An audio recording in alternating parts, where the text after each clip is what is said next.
नमस्कार, लोकतंत्र में आप सभी का स्वागत है। मैं हूं आपके साथ नलिनी सिंह पालीवाल। प्रधानमंत्री नरेंद्र मोदी ने संसद के पटल से राष्ट्रपति के अभिभाषण पर जवाब दिया। जवाब में 2024 चुनाव की झलक साफ साफ दिखी। जी हां, हमला कांग्रेस पर था और कांग्रेस के इतिहास, वर्तमान और भविष्य को निशाने पर लिया गया। साथ में मोदी ने जीरो बिजली बिल से लेकर बुलेट ट्रेन तक की मोदी सरकार के तीसरे कार्यकाल की भी सुनहरी तस्वीर सामने रखी। आज हम मोदी सरकार के इस हमले को सियासी परिप्रेक्ष्य में समझने की कोशिश करेंगे और विपक्ष और कांग्रेस की रणनीति पर भी नजर डालेंगे। सबसे पहले देखिए एक रिपोर्ट।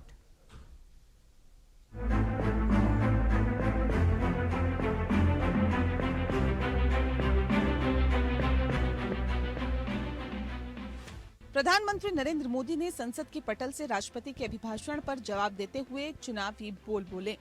कांग्रेस पर तीखा हमला किया और मोदी 3.0 यानी कि तीसरी पारी के ब्लूप्रिंट को सामने रखा। पीएम मोदी के इस भाषण में आगामी लोकसभा चुनाव में बीजेपी की नीतियों का ब्लूप्रिंट नजर आया। उन्होंने कांग्रेस पार्टी को परिवारवादी, निराशावादी करार देते हुए तीसरी बार मोदी सरकार बनाने का दावा किया। साथ में बंगाल में टीएमसी को ध्वस्त होने का वादा भी किया। आदरणीय पीएम के रूप में रहे श्रीमान मनमोहन सिंह जी ने कहा और खुद के कार्यकाल में कहा, ये हालत थी, उन्होंने वर्णन किया था। आदरणीय सभापति जी, अब मैं दूसरा कोट पढ़ता हूं। देश में व्यापक गुस्सा है, पब्लिक ऑफिस के मिसयूज को लेकर भारी गुस्सा है। इंस्टीट्यूशंस का मिसयूज कैसे होता था, ये उस समय ये भी मैंने नहीं करा, ये उस समय के प्रधानमंत्री पद पर डॉक्टर मनमोहन सिंह जी कह रहे थे। उस समय भ्रष्टाचार को लेकर पूरा देश सड़कों पर था, गली गली में आंदोलन चल रहे थे। टैक्स कलेक्शन में भ्रष्टाचार होता है, इसके लिए जीएसटी लाना चाहिए। राशन की योजना में लीकेज होती है, जिससे देश का गरीब सबसे अधिक पीड़ित है। इसको रोकने के लिए उपाय खोजने होंगे। सरकारी ठेके जैसे दिए जा रहे हैं, उस पर शक होता है। ये भी तत्कालीन प्रधानमंत्री आदरणीय मनमोहन सिंह जी ने कहा था। और उसके पहले और एक प्रधानमंत्री, उन्होंने ये कहा था कि दिल्ली से 1 रुपया जाता है, 15 पैसा पहुंचता है। सुधार, बीमारी का पता था, सुधार करने की तैयारी नहीं थी। मोदी ने कहा कि कांग्रेस ने सत्ता के लिए लोकतंत्र का गला घोट दिया और लोकतांत्रिक तरीके से चुनी गई सरकार को बर्खास्त कर दिया। कांग्रेस ने जम्मू कश्मीर के एससी, एसटी, ओबीसी को 7 दशकों तक उनके अधिकारों से वंचित रखा। आर्टिकल 370 में हम कितनी जीतेंगे उसकी बात अभी नहीं कर रहा हूं। आर्टिकल 370 को निरस्त किया, तब जाकर के इतने दशकों के बाद एसटी, एसटी, ओबीसी को वो अधिकार मिले जो देश के लोगों को बरसों से मिले हुए थे। इसको रोक के रखा था। मोदी ने हमला जारी रखते हुए कहा कि कांग्रेस दलितों, पिछड़ों, आदिवासियों के खिलाफ रही है और अगर बाबा साहब आम्बेडकर नहीं होते तो उन्हें कोई आरक्षण नहीं मिलता। तो आज चर्चा इसी पर करेंगे जिस प्रकार से प्रधानमंत्री नरेंद्र मोदी ने कांग्रेस के इतिहास, वर्तमान और भविष्य को निशाने पर लिया, साथ ही विपक्ष पर भी जमकर निशाना साधा। इसी पर लगातार आज चर्चा करेंगे। चर्चा के लिए हमारे साथ खास मेहमान जुड़ चुके हैं। सबसे पहले आप सभी को उनसे मैं परिचय करा दूं।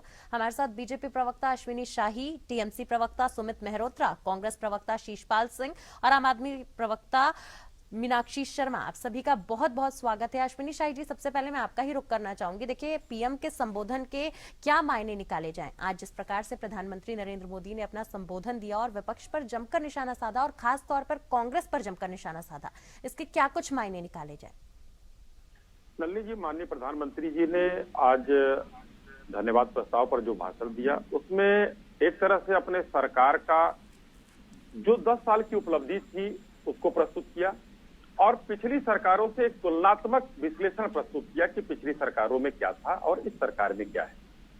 उन्होंने बताया कि पहले क्या सरकारें करती थी, क्या नहीं करती थी, अपनी उपलब्धियों को बताया और ये बताया कि किस तरीके से कांग्रेस कहां पर आरक्षण की विरोधी थी, किस तरीके से अभी आपने भी सुनाया, माननीय मनमोहन सिंह जी के विचार बताए। भ्रष्टाचार पर भी बताया कि राजीव गांधी जी कहते थे कि 1 रुपए में 15 पैसे पहुंचते हैं।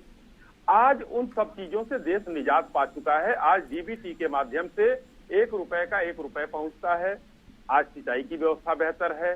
स्कूलों में शिक्षा की एकलव्य स्कूल देखिए कितने ज्यादा बढ़ गए। और आज एक सबसे बड़ा इन्होंने जो देश के लोगों को बताने का काम किया कि कांग्रेस किस तरीके से भ्रम फैलाती है किसी चीज पर, कि पीएसयू खत्म हो गए, बेच दिया। उन्होंने बताया कि पीएसयू की संख्या किस तरीके से 234 से 254 हो गई है। एलआईसी और एसबीआई को जिस तरीके से इन लोगों ने बीच में अभी हिंडनबर्ग की रिपोर्ट में वो एक भ्रम फैलाने का काम किया कि देश के हमारे लोगों को, ये तो समझने वाली बात है कि देश के लोगों के अंदर भ्रम फैले और लोगों का घाटा हो, तो ये कहा जाए कि एलआईसी में पैसा लगाया, एलआईसी डूब गई, तो लोग पैसा निकालने और घाटा हो। तो देश को कांग्रेस अपने लोगों को, देश के लोगों को अपना नहीं समझ के भ्रम जाल फैलाकर सिर्फ मोदी विरोध में देश का ही नुकसान करती थी। उन्होंने एक बात और बताया बड़ा अच्छा, और ये बहुत, इसका भी एक पुरजोर तरीके से स्वागत करना चाहिए। उन्होंने पूरे देश को एक परिवार बताया। G20 जो सम्मेलन हुआ 200 जगहों पर, उन्होंने कहा कि हमारा देश जयपुर भी है, हमारा देश जो है कलकत्ता भी है, हमारा देश गोवा भी है, हमारा देश हैदराबाद भी है, हमारा देश लखनऊ।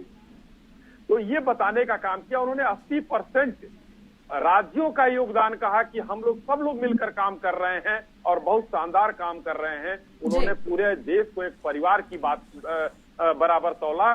लेकिन आज जो है कांग्रेस एक इस परसेप्शन में फेल होती जा रही है बार बार कि मोदी विरोध किस तरीके से किया जाए। मोदी विरोध करते करते ये लोग देश का विरोध करने के लिए आतुर हो चुके हैं और देश विरोध करने के लिए मजबूर हो गए हैं। राहुल गांधी जी को भी उन्होंने बताया कि ये कमांडो थे, उनको आज होना चाहिए वहाँ। उनकी तो मोहब्बत की दुकान और नफरत की दुकान सब चल रही है। चलिए, हमारे साथ कांग्रेस से शीशपाल जी मौजूद हैं। शीशपाल जी से इसी बात का जवाब ले लेते हैं। शीशपाल जी, देखिए, आज प्रधानमंत्री ने अपने भाषण में साफ तौर पर कहा कि हमने अपने 10 सालों में देश को 5वें स्थान पर पहुंचाया, वहीं कांग्रेस ने अपने 10 सालों में देश को 11वें स्थान पर पहुंचाया और अपने 10 सालों का प्रधानमंत्री ने बखान किया और साथ ही विपक्ष पर जमकर घेराव किया। क्या कहना चाहेंगे आप? देखिए नलिनी जी, अगर प्रधानमंत्री जी का भाषण आपने भी सुना, उद्बोधन अगर आपने भी सुना, तो वो ज्यादातर जो है कांग्रेस की आलोचना पर केंद्रित था। 10 साल की अगर प्रधानमंत्री जी की उपलब्धियां होती, अगर उन्होंने कुछ इस देश के लिए किया होता तो अपनी उपलब्धियां गिनाने में वो समय वो खर्च करने का काम करते। जो है कांग्रेस विरोध की राजनीति वो 2014 से पहले भी कर रहे थे, आज भी वही कर रहे हैं। और एक तरफ वो कहते हैं कि जो है कांग्रेस मुक्त भारत की ओर वो बढ़ रहे हैं, दूसरी ओर जो है कांग्रेस का जो भय है उनको सपने में भी जो है सताने का काम कर रहा है। कौन सी उपलब्धियों की बात प्रधानमंत्री जी कर रहे हैं? 2 करोड़ रोजगार की बात वो 2014 से पहले करते थे। रोजगार छीनने के अलावा बताइए उपलब्धि। बेरोजगारों को 2 करोड़ रोजगार हर साल के हिसाब से मिला क्या? देश की परिसंपत्तियां हैं जो आपने उद्योगपति मित्रों के हाथों जो है नीलाम करने का काम किया। आप जो है आज के भाषण में उसे जस्टिफाई करने की कोशिश कर रहे थे। देश के नौजवान, देश की जनता पढ़ी लिखी है, आपके झांसे में नहीं आ रही है, इसीलिए आपको जो है ये सफाइयां देनी पड़ रही है। जो है देश की अर्थव्यवस्था लगातार गिर रही है। आप कह रहे हैं हम देश को 5वें नंबर पे ले आए। अरे भाई, तो कह रहे हैं हमारे 10 साल टॉप 5 इकोनॉमी वाले रहे सर। नहीं, किस चीज में? वही तो मैं पूछ रहा हूँ। डॉलर के मुकाबले जो है रुपया हाँफ रहा है। आप कह रहे हैं हम साथ जो है देश को 5वीं अर्थव्यवस्था के तौर पे ले आए। जो है आप जो है चाइना से मुकाबला नहीं कर पा रहे हैं। चाइना को पहले कहते थे लाख दिखानी है, 56 इंच का सीना दिखाना है। आप में तो जो है वो दिखा नहीं पा रहे, पूरा देश देख रहा है। जो है सेना को आपने कमजोर करके जो है अग्निपथ योजना के दायरे में लिया है। जिन नौजवानों को जो है चयनित कर दिया था उनके भी जो है आप लेटर जारी नहीं कर पा रहे हैं, वो दिल्ली के दरवाजे पे जो कदमताल कर रहे हैं। किसान साल भर तक दिल्ली के दरवाजे पर बैठे रहे, आपने जो उनकी सुध लेने की कोशिश नहीं तो आप लोगों पे तो सर प्रधानमंत्री ने बहुत सारे आरोप लगाए, आप लोगों पे तो परिवारवाद पे का आरोप लगाया, करप्शन का आरोप लगाया, साथ ही ये भी कहा कि आप लोग पिछड़ों के जो है विरोधी रहे हैं, आप लोगों ने उनके लिए कोई काम नहीं किया। ओबीसी वर्ग का भी जिक्र प्रधानमंत्री ने आज किया। नहीं नलिनी जी, ओबीसी और पिछड़े या जिन वर्गों का जिक्र प्रधानमंत्री जी कर रहे थे वो सब जानते हैं कि उनके हित में किसने काम किया और किसने नहीं किया। परिवारवाद की बात वो अमित शाह जी के पुत्र को नहीं समझा पाते हैं, राजनाथ सिंह जी के पुत्र को नहीं समझा पाते हैं, वसुंधरा जी के जो है परिवार को वो नहीं समझा पाते हैं। तमाम उदाहरण है भाजपा में परिवारवाद के, और परिवारवाद का आरोप जो है कांग्रेस पार्टी पे लगा रहे हैं। अरे जनाब, अभी जो है मोह माया जाल से बाहर निकलिए, अपनी उपलब्धियों पर जो है चर्चा कीजिए। देश के बेरोजगार नौजवानों के साथ जो आप अत्याचार कर रहे हैं, देश की बेटियों के साथ जो लगातार आप अन्याय कर रहे हैं, ब्रजभूषण सिंह को जो है आप लगातार जो है संरक्षण देते बहुत देर से अश्विनी शाही जी कुछ कहना चाह रहे हैं, जल्दी से प्रतिक्रिया ले लेते हैं, फिर मैं मीनाक्षी जी का रुख करूंगी। शाही जी, कांग्रेस के हमारे मित्र को अपनी उपलब्धि तो कुछ की नहीं, इसलिए दिखेगा नहीं। माननीय प्रधानमंत्री जी ने लोकसभा के अंदर जो उद्बोधन दिया उसमें बता दिया था कि न राजनाथ जी की कोई पार्टी है और न अमित शाह जी की कोई पार्टी है, जी गांधी परिवार की पार्टी है। और आज देखिए राहुल गांधी जी क्या है, राहुल गांधी जी मात्र एक सांसद है कांग्रेस के, लेकिन पूरी कांग्रेस पार्टी उनके सामने नतमस्तक हुई जाती है। इसको कहते हैं परिवारवाद। उन्होंने स्पष्ट कहा उन्होंने। दूसरी बात, इन्होंने जो 10 साल के बाद 10वें से 11वें पर ले आने पर बखान कर रहे थे, और हम 11वें से 10वें पर, और हम 10 से 5 पर ले आए, तो वो कोई अर्थव्यवस्था बेकार है, यहाँ की है ही नहीं है। हम तो कह रहे हैं कि हम 5 साल में तीसरे पर ले आएंगे, कह रहे हैं अर्थव्यवस्था बदहाल है। हमको सोना गिरवी नहीं रखना पड़ा नलिनी जी। आज फॉरेक्स हमारा $600 मिलियन से ऊपर है। हम भ्रष्टाचार पर चोट कर रहे हैं। इनके समय में देखिए ना, इन लोगों ने ही किस तरीके से आज गलबैया कर रहे हैं, लालू यादव जी का महिमा मंडन कर रहे हैं, जो कि सर्टिफाइड जो है भ्रष्टाचारी हैं और सजा याफ्ता हैं। चलिए ठीक है, आपने भ्रष्टाचार का जिक्र भी यहाँ पे कर दिया। मैं मीनाक्षी जी का रुख करना चाहूंगी। मीनाक्षी जी, देखिए आज प्रधानमंत्री नरेंद्र मोदी खुलकर भ्रष्टाचार के बारे में बोलते नजर आए। उन्होंने भ्रष्टाचार की खिलाफत भी की, और भ्रष्टाचार को पीएम ने आज एक बार फिर निशाना साधा, और लगातार पीएम भ्रष्टाचारियों पर नकेल कस रहे हैं।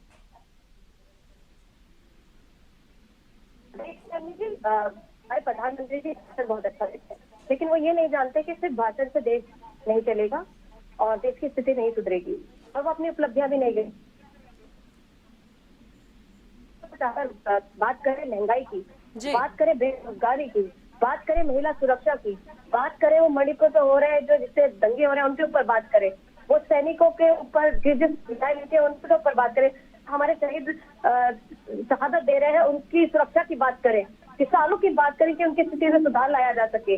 आज रुपया गिर रहा है, आज देश की आर्थिक स्थिति गिर रही है, देश पे कर्ज बढ़ रहा है, आज देश की स्थिति बद से बदतर होती जा रही है। अगर प्रधानमंत्री जी इस पर बात करते तो शायद देश की जनता को अच्छा लगता, लेकिन सिर्फ भाषण लेके चलेगा और पक्ष की कवियां लिखकर चले गए। कवियां गिना दे ये चाहिए, सदन आपको ये बताना चाहिए था कि हमने 10 सालों में देश।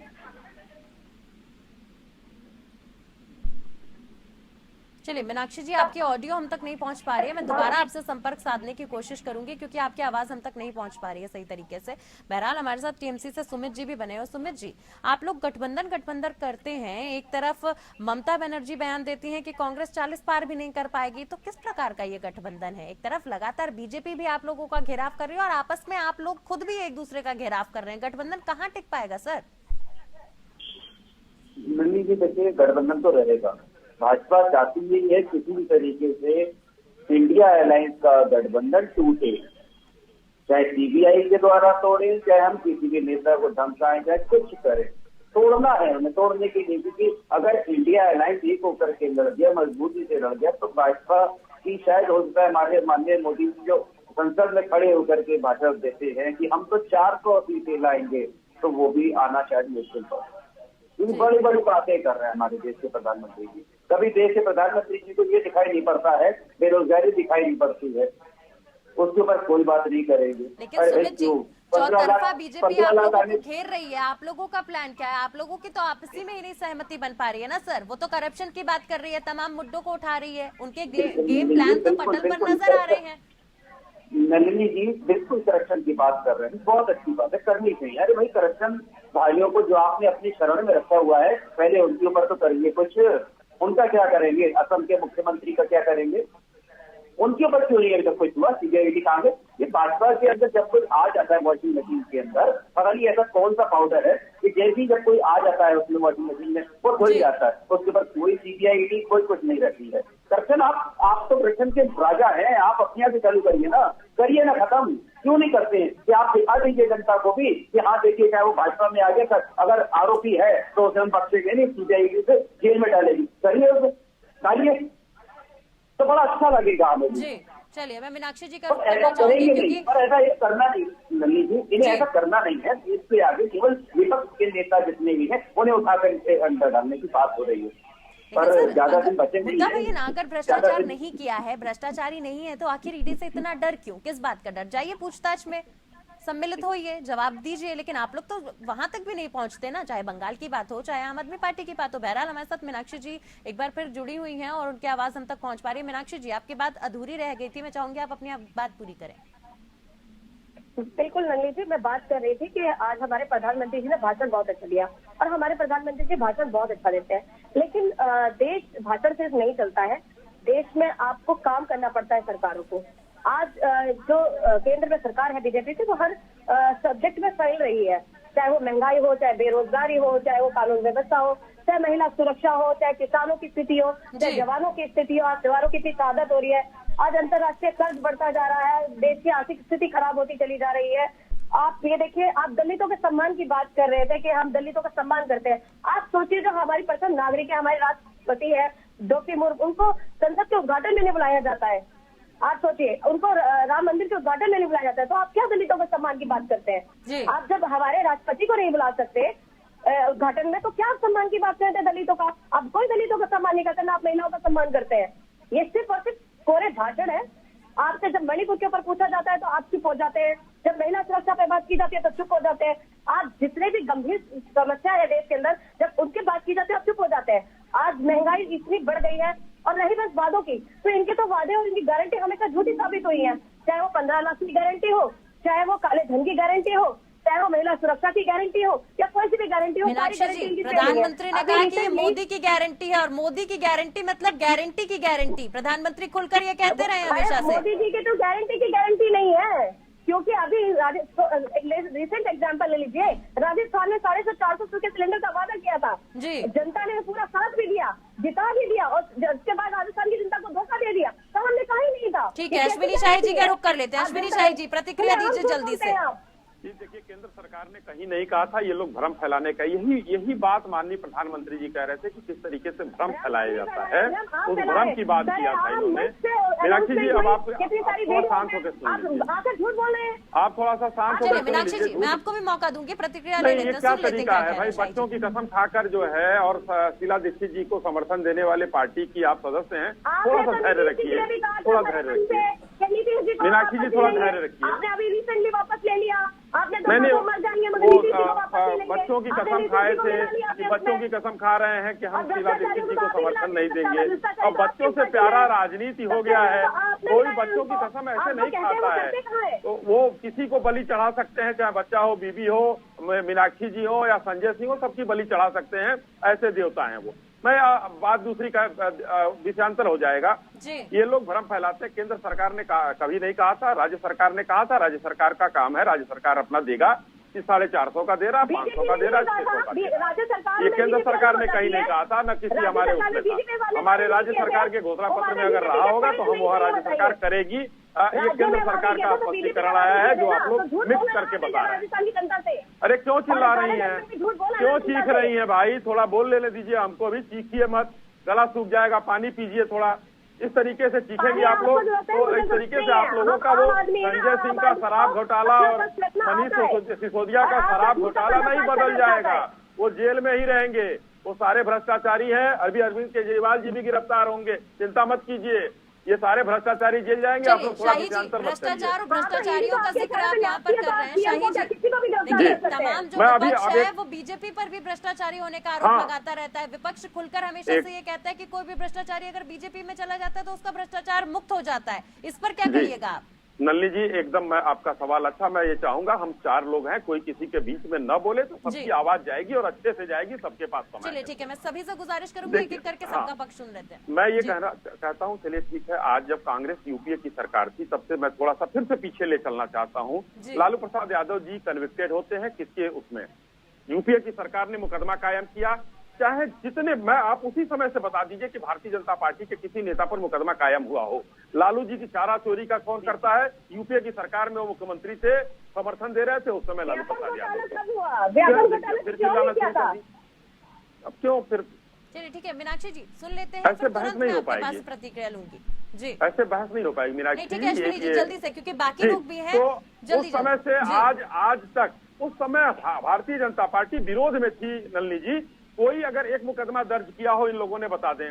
आज हम चलिए हम ठीक है, ये लोग आरोप लगाते हैं, मैं ये कह रहा हूँ कि इस देश का सदन है। शाही जी अगर मैं अभी की बात करूं मौजूदा हालात की, तो देखिए भ्रष्टाचार के आरोप हमेशा से आप लोगों पर लगते रहे और साथ ही साथ कांग्रेस ने तो खुलकर कहा है कि अडानी मामले पर आप लोगों ने कांग्रेस को बोलने का मौका नहीं दिया, स्पीकर ने जो है वो दस्तावेज नहीं पेश करने दिए। सुप्रीम कोर्ट का फैसला आ गया, हिंडनबर्ग जिस पर इन लोगों ने आरोप लगाया था नलिनी जी, सुप्रीम कोर्ट का फैसला आ गया, दूध का दूध पानी का पानी हो गया कि देश को बरगलाया गया था। उसी समय राहुल गांधी जी कहते थे एलआईसी डूब गई, उन्हीं सब चीजों में एसबीआई डूब गई, एलआईसी आज फायदे में है, एसबीआई फायदे में है। सुप्रीम कोर्ट का फैसला आ गया कि हिंडनबर्ग की रिपोर्ट गलत उसके ऊपर लगाई गई थी। तो कहाँ कौन आरोप है बताइए ना। चलिए शीशपाल जी बहुत देर से कुछ कहना चाह रहे हैं, शीशपाल जी न्यायालय जाइए आप लोग। शीशपाल जी देखिए नलिनी जी, मोदी जी की गारंटी के लाभ मैं आपको बता रहा हूँ जो देश को मिले हैं। 55 लाख करोड़ रुपए का कर्ज था 2014 से पहले, आजादी के बाद से जितने भी प्रधानमंत्री आए, आज वो 205 लाख करोड़ रुपया हो गया मोदी जी की गारंटी। सैनिक के पास पूरी नौकरी होती थी, वो सीना तान करके गर्व से जो है देश की जो है रक्षा करता था, आज उसको अग्निवीर बना दिया मोदी जी की गारंटी। जो है हर कर्मचारी के पास पुरानी पेंशन का जो है कवच होता था कि उसके रिटायरमेंट के बाद, उसके बाद भी जो है उसके परिवार की कोई चिंता नहीं होती थी, आज आपने वो छीन लिया। जो है मोदी जी की गारंटी जो है मनरेगा के अंदर गांव के गरीब से बेरोजगार नौजवान को भी जो है रोजगार की गारंटी, 60% की कटौती, ये है मोदी जी की गारंटी। किसान को उसकी आय दुगुनी करने का जो है आपने जुमला जो है बताया सुनाया, लेकिन आज किसान जो है लगातार हताश है, परेशान है, निराश है। ये है मोदी जी की गारंटी। जो है मैं देहरादून में हूँ और यहीं पर 5 रक्षा संस्थान थे, आज वहाँ पर जो है प्राइवेट लिमिटेड के बोर्ड टंगे हैं, ये है मोदी जी की गारंटी। लेकिन शीशपाल जी उन्हीं गारंटियों को मद्देनजर मोदी जी कह रहे हैं कि अब की बार 400 पार और कांग्रेस 40 पर ही समेट कर रह जाएगी। नहीं, ये मोदी जी का अहंकार है, उनको लोकतंत्र पे भरोसा नहीं, जो फैसला जनता करती है। नहीं, वो तो आप लोगों को कह रहे हैं कि कांग्रेस लोकतंत्र विरोधी है। जनता जनार्दन का अधिकार है कि वो किसको 400 के पार भेजे। पर मोदी जी तो आप लोगों पे आरोप लगा रहे सर कि आप लोग लोकतंत्र विरोधी हैं। नहीं, मोदी जी जिस तरीके से तानाशाही से शासन करें, जिस तरीके से संविधान की धज्जियां उड़ा रहे हैं, संविधान को कुचलने का प्रयास कर रहे हैं, आज किसान से पूछ लीजिए, जवान से पूछ लीजिए, बेरोजगार से पूछ लीजिए, देश की होनहार बेटियों से पूछ लीजिए, सब जो है मोदी जी के शासन से परेशान है। लेकिन कभी वो कांग्रेस के दौर में, अगर आपको याद होगा 2014 से पहले मीडिया भी स्वतंत्र और निष्पक्ष होता था। आज मीडिया के बंधुओं से पूछ लीजिए, इस तरीके की पर्ची जो है आ जाती है डेली, आज इस विषय पे डिबेट होनी है, आज जो है ये हेडलाइन चलनी है। तो 2014 से पहले जो इस देश में होता था, 2014 के बाद क्या क्या बदला है ये देश की जनता समझ रही है। दूध के रेट से लेकर के चीनी के रेट तक और तमाम खाद्य सामग्रियों के रेट आप देख लीजिए 2014 से पहले तक। आज जो है एक बहन जब शाम को चूल्हा जलाने जाती है तो सिर में दर्द रहता है, महंगाई के बोझ से सबसे ज्यादा परेशान वही है। वो एक भाई की भी चिंता करती है, अपने बेटे की भी चिंता करती है, अपने परिवार की भी चिंता करती है। महंगाई का दर्द क्या है हमारी बहनों से आप पूछ के देखिए, लेकिन मोदी जी के कान पे जू नहीं रेंग रही है। ये उद्योगपति मित्रों और पूंजीपतियों के हाथ का खिलौना मात्र है और उन्हीं के पक्ष में जो है अपने तर्क गढ़ते रहते हैं। आज देश की परेशानी देश के किसान, जवान, बेटियों की परेशानी, नौजवान की परेशानी इनको समझ में नहीं आ रही है। ठीक है, जहां एक तरफ आज प्रधानमंत्री नरेंद्र मोदी ने विपक्ष पर हमला किया, वहीं दूसरी ओर अब विपक्ष भी लगातार सवाल उठा रहा है कि 2014 के बाद आखिर कितना विकास, क्योंकि देखिए आपकी बात अधूरी रह गई थी। एक सवाल भी साथ ही साथ मैं आपसे लेना चाहूंगी कि देखिए कांग्रेस के राज्यों में दलितों की पढ़ाई ठीक स्थिति में नहीं दिखती है, ऐसा भी आज प्रधानमंत्री नरेंद्र मोदी कहते आए। साथ ही अभी आप लोकतंत्र का जिक्र कर रहे थे, लोकतंत्र पर भी निशाना साधा प्रधानमंत्री ने, कहा कि आप लोग तो लोकतंत्र को भी सही तरीके से नहीं ट्रीट करते, लोकतंत्र का हनन आप लोग करते हैं। देखिए नलिनी जी, प्रधानमंत्री मोदी जी झूठ और जुमले बहुत अच्छी तरह से गढ़ते हैं, लेकिन अब देश की जनता उनके झूठ और जुमलों को जो है समझने लगी है, वो उन्हीं को दोहरा रहे हैं। जो है बाबू जगजीवन राम से लेकर के मीरा कुमार जी तक का एक लंबा इतिहास है। देश के दलितों को किसने सम्मान दिया, किसने नहीं सम्मान दिया, और बाबा भीमराव अंबेडकर साहब, बाबा साहब को किसने जो है संविधान सभा का जो है सभापति बनाया, किसने जो है कांग्रेस पार्टी का ना होते ही जो उनको जो है देश का विधि मंत्री बनाया, ये देश भली भांति जानता और समझता है। और कांग्रेस की जो गारंटी है, मैं जरा वो आपको गिना दूं। कांग्रेस के दौर में जो है IIT बने, एम्स बने, जो है इसरो बने, या तमाम, मैं देहरादून में रहता हूँ, या ONGC जैसे बड़े संस्थान है, देश की परिसंपत्तियां खड़ी हुई, और आपने उन्हें जो है अपने उद्योग मंत्री पति मित्रों के हाथों नीलाम करने का काम किया। ये तो मोदी जी की गारंटी। अरे आपने इन 10 सालों में देश के लिए किया क्या है?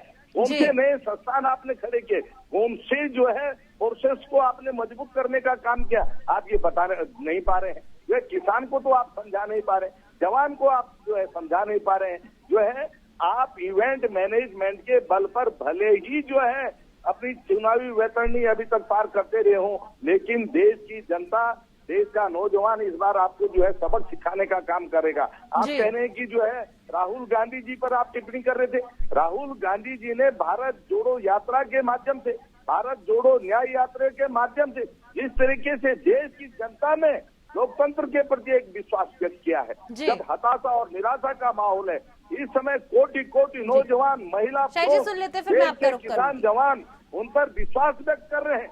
उनकी यात्राओं में उमड़ती हुई भीड़ इस बात का प्रमाण है कि लोकतंत्र की मजबूती के लिए जो संघर्ष राहुल गांधी जी का है, उसी से मोदी जी घबराए हुए हैं। कहते हैं एक तरफ की हमारा जो है हमारी पार्टी दुनिया की सबसे बड़ी राजनीतिक पार्टी है, लगातार आप जो है विपक्ष के नेताओं को जो है ईडी और सीबीआई से डराने धमकाने का काम कर रहे हैं। विपक्ष के लोगों के भरोसे आप अपनी चुनावी वैतरणी पार कर रहे हैं। भाई आपको अपने पे भरोसा क्यों नहीं है? अपने कामों पे भरोसा क्यों नहीं है? अपनी उपलब्धियों पर अगर आपको भरोसा होता तो इस प्रकार की नकारात्मक राजनीति मोदी जी आज भी ना कर रहे होते। शाही जी जवाब दीजिए। देखिए शिषपाल जी ने यहाँ पे काफी सारे सवाल खड़े कर दिए हैं। जी मैं जवाब दे देता हूँ। देखिए शिषपाल जी कांग्रेस के नेता हैं, अच्छे प्रवक्ता हैं, इन्होंने अपनी चीजों को बचाव अच्छे तरीके से किया, धन्यवाद इनको, कांग्रेस वालों को इनको देना चाहिए। इन्होंने 2-3 बातें उठाई, जो शुरुआती मुद्दे उठाए। इन्होंने कहा कि कर्ज 205 लाख करोड़ हो गए। मैं कहना चाहता हूं कि 2004 में 17 लाख करोड़ था और 55 लाख करोड़ 2014 में ये लोग देकर गए। प्रोपोर्शनेट देख लीजिए कितना बढ़ा, और 55 लाख से 205 लाख करोड़। अब इस बीच में 2004 से 14 तक विकास की गति देख लीजिए, और इधर देख लीजिए कि कितना मैन्युफैक्चरिंग सेक्टर हमारा कितना बढ़ा है। इंफ्रा में हम नंबर 2 पर हो चुके हैं पूरे विश्व में। हाईवेज का जो निर्माण हो रहा है, इसमें आप रोजगार भी जोड़ते चलिएगा। हाईवेज का 37 किलोमीटर रोज हम एक्सप्रेसवे और हाईवे सड़कें मिलाकर बना रहे हैं, तो उसमें बिना ऐसे ही बन जा रहा है। मैन्युफैक्चरिंग में ऐसे ही हो जा रहा है। 41 लाख कारें 2023 में बिके हैं, ये वो आया था, डेटा आया था। तो ये तो हवा में बन गई होंगी, किसी ने बनाया नहीं होगा। उसके बाद 1 करोड़ से ऊपर के घर, नीचे की बात नहीं कर रहा हूँ, 31% से ऊपर का इजाफा हुआ है। ये सब किसी बनाने में, इसमें मजदूर नहीं, राहुल गांधी जी आए होंगे बनाने, हमको लगता है, तो इसमें आदमियों का लगा होगा। सबसे बड़ी बात, EPFO के आंकड़े कहते हैं 11 करोड़ खाते 2014 में हुआ करते थे, और आज 27.5 करोड़ खाते हैं। इसका मतलब कि 16.5 करोड़ रोजगार देश में पैदा हुए हैं। ये नहीं दिखता है इनको। तीसरी बात इन्होंने कहा कि किसानों की आमदनी, मैं स्पष्ट रूप से कहना चाहता हूं, 2014 से 2024 के बीच में आप समर्थन मूल्य का दाम देख लीजिए, दूना हुआ है या नहीं हुआ है। ये आंकड़े कहते हैं, मैं कुछ बताने की जरूरत नहीं है। इनको विरोध करना है, करें। राहुल गांधी जी पर बात कर रहे थे, उनकी बड़ा भीड़ हो रहा है, वो भीड़ दिख रही है। अरे हमारे भाई सुमित जी बैठे हैं, जैसे ही बंगाल में आता है इनके ममता जी कहती हैं कि 40 सीट से ऊपर नहीं पाएंगे, हम तुमको 2 सीट देंगे ही नहीं। जी। वहां मामला टाटा बाय बाय हो जाता है। जेडीयू ने बिहार में दिखा दिया इंडी अलायंस क्या है। उत्तर प्रदेश में भी आजकल समाचार चल रहा है, कुछ होने जा रहा है इंडी अलायंस का। उधर पंजाब में केजरीवाल जी ने हाथ हिला ही दिया। तो स्थितियां कितनी जो है हो रही हैं। और जिस दिन चले थे, पता नहीं किस अशुभ मुहूर्त में ये यात्रा निकली थी, उसी दिन देवड़ा साहब ने इस्तीफा दे दिया था। तो आप सोचिए कि 4 राज्य तो ये खत्म हो गए इनके। अब मैं आता हूँ आखिरी लाइन कहने के बाद अपनी बात को मैं समाप्त करता हूँ कि हम लोग हिंदुस्तान में जब से 2014 से पहले की सरकार की बात हम नहीं कर रहे हैं, 2014 से इधर की सरकार की बात हो रही है। योजनाएं पूरे भारत में हम लोगों ने 149 एयरपोर्ट बनाए। अभी हमारे शिषपाल जी ने कहा IIM बनाए। हाँ, बनाया आपने। जितने IIM थे आज कितने हैं? 14 के बाद 2 आपके एम्स थे, आज 15 एम्स हैं। ये बढ़ा है। और इस चीज को मानकर चलिए कि आपने 56 साल तक राज किया है, तो क्या आपका देश के प्रति कुछ कोई कर्तव्य नहीं था? आप नहीं करेंगे? हम भी अपने लिए नहीं कर रहे हैं, ये देशवासियों के लिए कर रहे हैं, हमारा कर्तव्य है। और आज महंगाई की बात आपने की, मैं बता देना चाहता हूँ कि महंगाई 13% हुआ करती थी, सोना गिरवी रखना पड़ता था। आज 5% के आसपास की महंगाई दर हो रही है। आप बेरोजगारी 3.2% है। महिलाओं की बेरोजगारी जल्दी से शिषपाल जी से प्रतिक्रिया ले लेते हैं, उसके बाद मैं मीनाक्षी जी का रुख करूंगी। शिषपाल जी, जल्दी से आप कुछ कहना चाह रहे थे। हाँ, देखिए नलिनी जी, भाजपा के प्रवक्ता ने कहा कि जो है हमने इतने लाख जो है घर जो है जो जिनके पास घर नहीं थे उनको दे दिए। प्रधानमंत्री मोदी जी ने लाल किले के प्राचीर से चीख के कहा था कि आजादी का अमृत महोत्सव होगा और हर बेघर के पास घर होगा। वो लक्ष्य प्राप्त हुआ क्या? आप बताइए। वो जो है जुमला साबित हुआ। ये कह रहे हमने जो है इतने खाते बढ़ा दिए। अरे जनधन खाते आपने 15 लाख रुपए की आज में हर नागरिक से खुलवा तो लिए, उसके भावनाओं के साथ खिलवाड़ तो क्या? उस बेचारे के जो है खाते खोलने में जो पूंजी लगी वो भी जो है हजम कर दिया आपने। तो आप कहते क्या है, करते क्या है? भली भांति समझ रहा है, आज देश भली भांति समझ रहा है। इस तरीके की मक्खन मलाई के साथ, मधुर वाणी के साथ आपने देश के लोगों की भावनाओं से खिलवाड़ किया है। आज देश का नागरिक जागरूक हो चुका है और आपको आने वाले समय में सबक सिखाने का काम करेगा। विकास धरातल पर दिखाई देता है।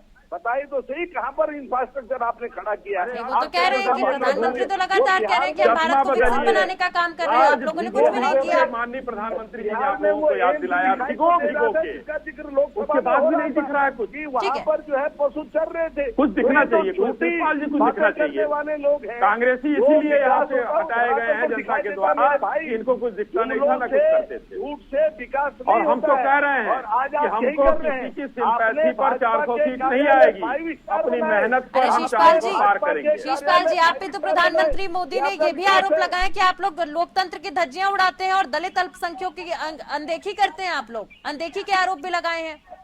नलिनी जी, यही तो मैं कह रहा हूं, प्रधानमंत्री मोदी जी जो है इमरजेंसी लगाया, लोकतंत्र की धज्जियां उड़ाई लोगों ने।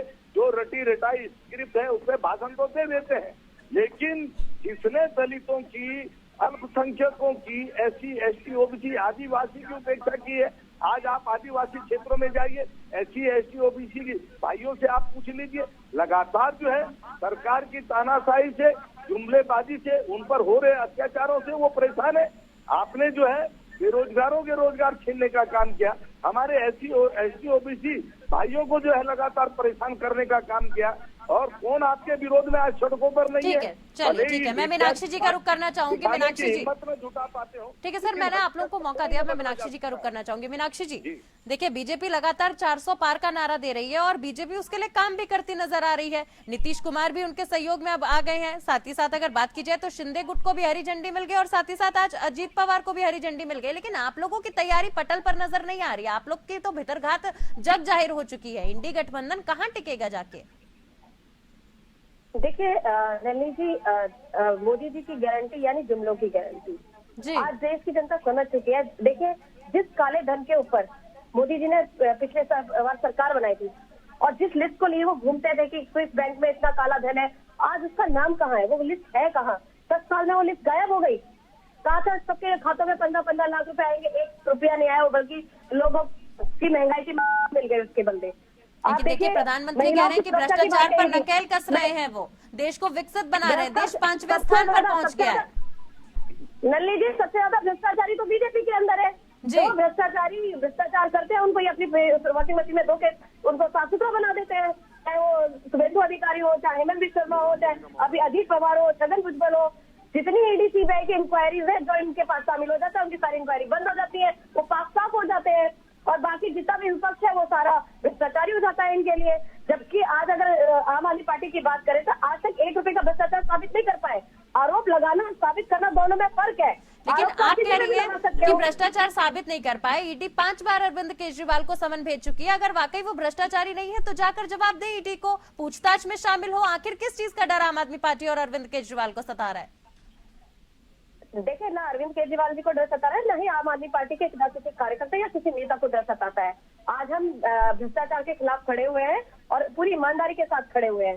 अगर रही बात ईडी की, ईडी का सम्मान करती है और अगर हमें इलीगल लगता है तो हम क्यों जाए उनके पास? बताइए, अगर हमें लगेगा कि वो लीगल है, आज अगर जैसे कोर्ट ने कहा हम कोर्ट का आदेश मानेंगे। लेकिन अगर ईडी कोई भी, अभी रिसेंटली देखिए कल ईडी की जो छापेमारी हुई है उसमें एक भी उन्होंने कोई कार्रवाई नहीं करी, उन्होंने कुछ भी नहीं, उनको मिला नहीं। आज तक कितनी भी कार्रवाई की ईडी ने, कितनी रेडें कर ली है हमारे नेताओं के ऊपर, आज तक एक भी पैसे की रिकवरी कर पाए किसी भी नेता के पास से, और कर भी नहीं पाएंगे क्योंकि सबको पता है जितने भी घोटालों की बात की जा रही है सारे तथाकथित है और सारे राजनीति से प्रेरित आरोप है। ठीक है शाही जी, जल्दी से प्रतिक्रिया दे दीजिए, उसके बाद मैं सुमित जी के पास जाऊंगी। शाही जी, देखिए आज ईडी जो कोर्ट का आदेश आप सब लोगों ने देखा होगा, कहने की आवश्यकता नहीं है। और केजरीवाल जी की पार्टी में अभी हमारी बहन यहाँ बैठी हुई है, ये कह रही है कि आरोप लगाना और साबित करना दोनों अलग चीज है। तो कोर्ट में साबित करिए, लेकिन अगर आपने आरोप लगाया हमारे लोगों के ऊपर, Bharatiya Janata party operation lotus चला रही है और एक सम्मन लेकर पहुंचती है पुलिस, तो आप कहाँ संडास में घुस जाते हैं? क्यों नहीं आते हैं सामने? आरोप कोई आपके पास कुछ नहीं था आपके पास, तो आप कम से कम सामने आते और ये छू कर जाते नहीं। आप आते और कि भाई आरोप लगाया है हमने, आप चलिए, आप कोर्ट का दरवाजा खटखटाते, अब कोई सबूत है नहीं आपके पास, आरोप लगा देते हैं और पता नहीं क्या क्या। लेकिन आप जब पुलिस जब जाती है आपके यहाँ सम्मन लेके, तो आप सब लोगों को संडास याद आता है और जाकर आप लोग छिप जाते हैं कमरों में। तो ये उचित नहीं है। अब जवाब दीजिए, है अगर आपके पास है, अगर दम है, अगर सबूत, तो लेकर आइए, सामने दीजिए कि हाँ ऑपरेशन लोटस की बात की जिन लोगों ने। आज पूछ रहा है प्रशासन, आज पूछ रही है पुलिस, आज पूछ रहा है कोर्ट, आपके पास है सबूत तो लेकर आइए। चलिए ठीक है, मैं सुमित जी का रुख करना चाहूंगी। 2015 शिलाजीत के खिलाफ और फिर बच्चों की कसम खाने के बाद उन्हीं को समर्थन दे दिया। ये है केजरीवाल जी की असलियत। दुनिया की सबसे भ्रष्ट पार्टी आम आदमी पार्टी है, जिसके नेता अरविंद केजरीवाल जी हैं और आधी पार्टी जेल में बंद। चलिए मैं सुमित जी का रुख करना चाहूंगी। सुमित जी, देखिए बीजेपी दक्षिण से लेकर आरक्षण सभी मुद्दों पर खेल रही है, लेकिन आप लोगों की कोई तैयारी नजर नहीं आ रही है। पीएम ने तो ये भी कहा है कि इधर गारंटी, मोदी की गारंटी मतलब गारंटी की गारंटी।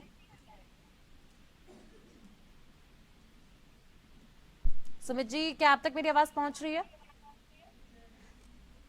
सर आपकी तरफ से ऑडियो म्यूट है, मैं गुजारिश करूंगी कि आप अनम्यूट करें।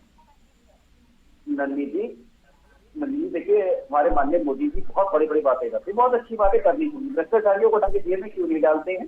क्या कांग्रेस, समाजवादी, टीएमसी, आम आदमी पार्टी या सुरेश जी की पार्टी, ये इन्हीं लोगों में भ्रष्टाचार है? आपकी पार्टी में जो लोग गए हैं, पहले आप उन लोगों के ऊपर तो कार्रवाई करिए, उन्हें फिर से आप उस वॉशिंग मशीन में से निकाल करके जहाँ थे वहां पे रख करके कार्रवाई करिए। सभी देश में कहेगा कि हाँ हमारे देश में कुछ, देश के प्रधानमंत्री ने कुछ काम करा है, जो कहती है वो करती है, पर कहने में करने में बड़ा अंतर होता है। ये कहना इनका, करनी और कथनी में अंतर है। आज जो इनकी वॉशिंग मशीन चल रही है वो देश के विपक्ष के लिए चल रही है, और कुछ हमारे मीडिया सेल के लोग, जो चौथा स्तंभ कहा जाता है, वो पता नहीं डर करके क्यों काम कर रहे हैं मोदी जी से। 2014 से पहले ये मीडिया, यही मीडिया इनको निष्पक्ष होकर काम करता था। बिल्कुल सारी खबरें क्या कांग्रेस की चल रही है या किसी की भी। आजादी भी, आजादी है क्या? कहीं आजादी भी नहीं है, मिलनी चाहिए आजादी। इस तोते को, जो ये तोता सीबीआई ईडी का तोता इन्होंने पकड़ के रखा हुआ है, इसे क्यों नहीं खोल रहे हैं? ये डर है कि ज्यादा दिन नहीं है, देखिए समय आता है, सभी का समय आता है, जब हो सकता है इनकी भी विदाई हो तो सीबीआई ईडी की गाड़ी हो सकता है इन्हीं के द्वार से घूम जाए, ये भी होगा। क्योंकि दिखाया तो आप ही में है सीबीआई, ईडी का, इनकम टैक्स का, मीडिया का, किस तरीके से ये सबको आपको भी प्रयोग करना है। जैसे आप इसी की तरफ आप नली की उंगली उठाते हैं तो ये उंगली आप ही की तरफ होती है। लेकिन सर, अगर आप लोग मानते हैं कि आप लोग भ्रष्टाचारी नहीं है, आपके नेता भ्रष्टाचार में संलिप्त नहीं है, तो कार्यवाही होने दीजिए, क्या दिक्कत है? वो तो एक प्रोसेस है ना सर। अच्छा नहीं जी, केवल एक ही तरफ एक प्रोसेस होगा, प्रोसेस हमने समझ लिया। चाहता हूँ आपको सारी एक बच्ची नहीं है, हमने आपकी बात समझ ली कि चलिए कांग्रेस के या विपक्ष के लोग भ्रष्टाचारी है, और क्या आपके साथ में जो लोग बैठे हैं। आप जवाब दें सुमित जी की बात का, जल्दी से प्रतिक्रिया दें। जी देखिए, आपने कहा अभी सुमित भाई ने कि भारतीय जनता पार्टी में भ्रष्टाचारी हैं। मैं आपको स्पष्ट सुमित जी बता रहा हूं, एपीएन चैनल प्रतिष्ठित चैनल है, इसके माध्यम से कोई भी भ्रष्टाचारी अगर हमारी पार्टी में आपके नजर में हो, उसके खिलाफ शिकायत दर्ज कराकर आप आइए, छोड़ा नहीं जाएगा। मैं कह रहा हूं, छोड़ा नहीं जाएगा, चाहे वो भारतीय जनता पार्टी का हो या किसी पार्टी का हो। लेकिन माननीय प्रधानमंत्री, भ्रष्टाचार को लेकर माफी चाहूंगी, बीच में रोक रही हूँ, लेकिन एक सवाल भी मैं यहाँ पर जोड़ना चाहूंगी। देखिए, भ्रष्टाचार को लेकर आम आदमी पार्टी भी आप पर आरोप लगाती रही है कि आप लोग नेताओं की खरीद फरोख्त करते हैं, साथ ही कांग्रेस ने भी पहले ये आरोप लगाया, तमाम पार्टियां ये आरोप लगाती रहती हैं। यही जवाब मैंने दिया जी, इसी पर जो है कोर्ट में अगर जो केस करें ये लोग, कहीं इन लोगों ने आरोप लगाया, आरोप लगाने के बाद अगर पुलिस पूछने गई कि आपके पास कोई साक्ष्य है, सबूत है, तो नहीं बताया इन लोगों ने, सम्मन लेने से भी मना कर दिया।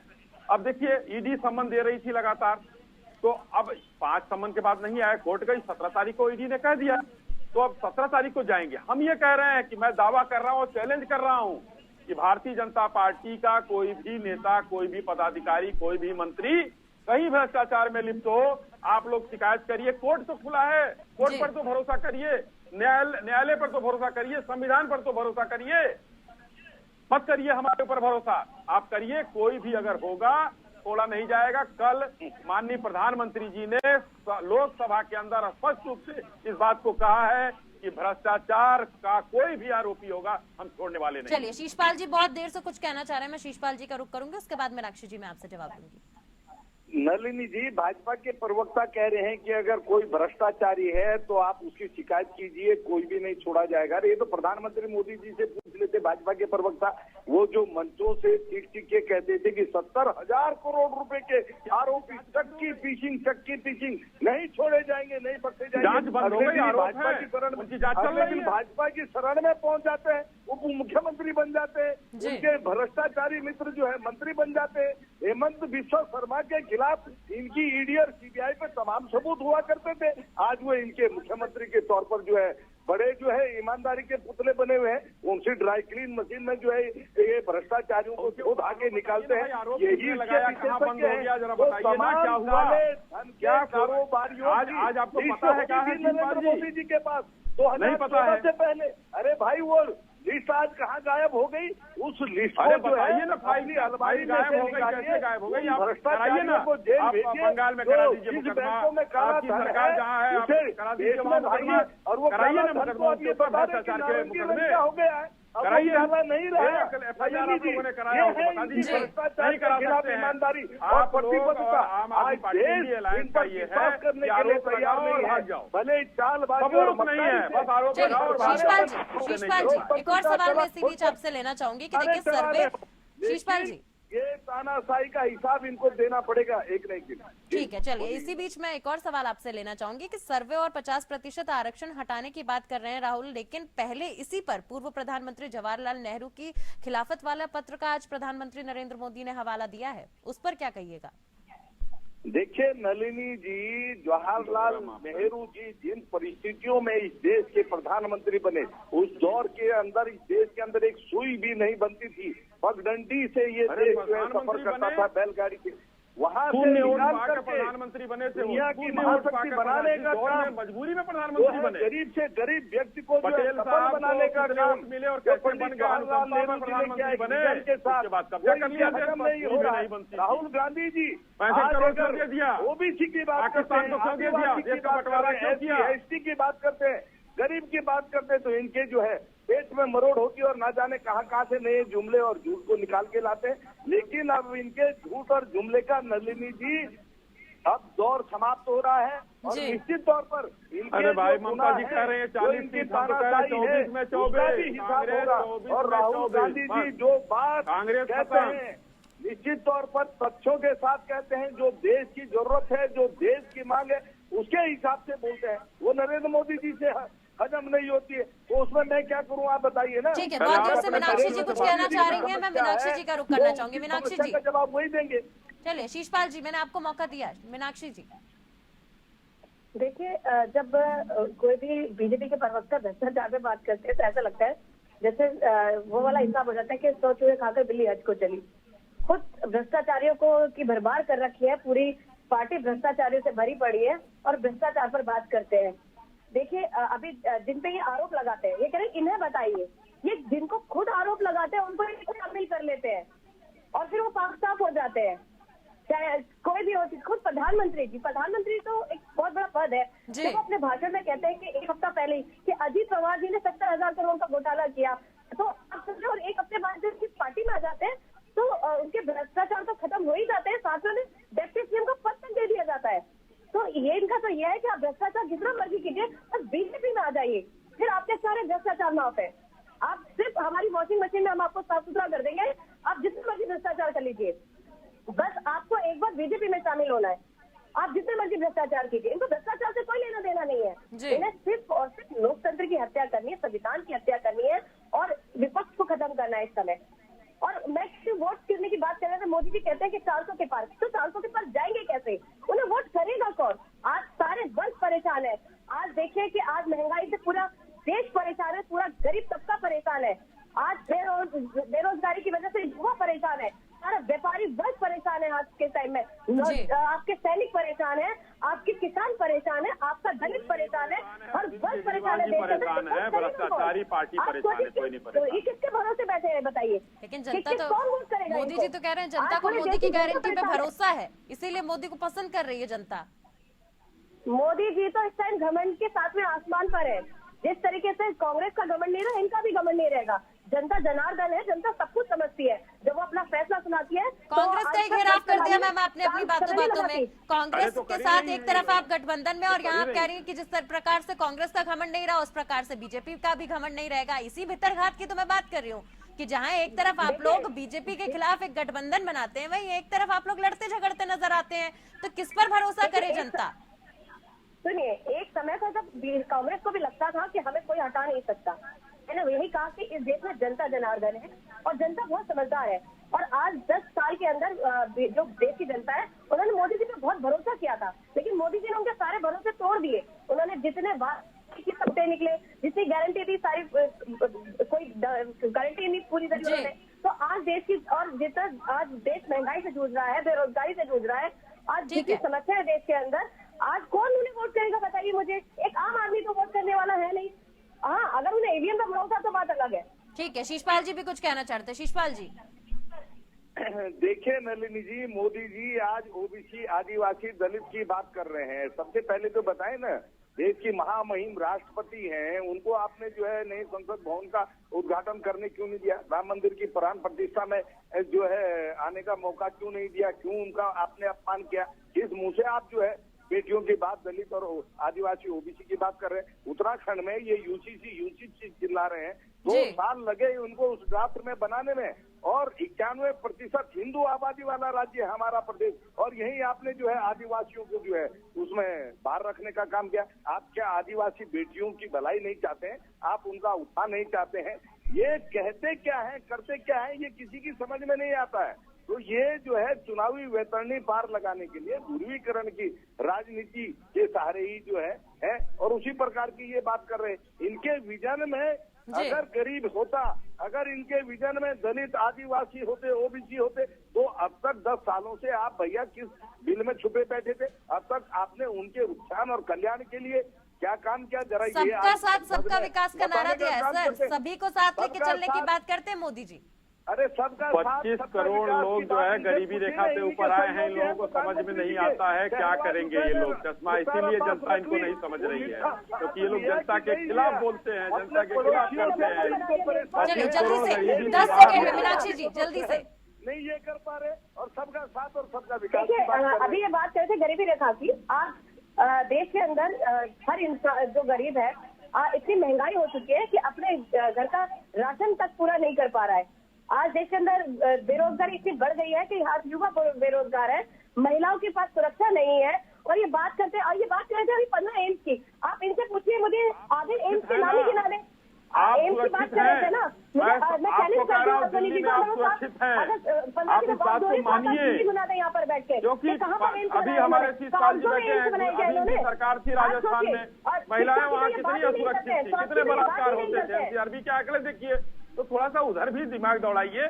इंडिया अलायंस के सदस्य हैं वो लोग, पंजाब में आप सीट दे नहीं रही हैं, दिल्ली में दे नहीं रही हैं, उसके बाद आप बात करती हैं बहुत अच्छी।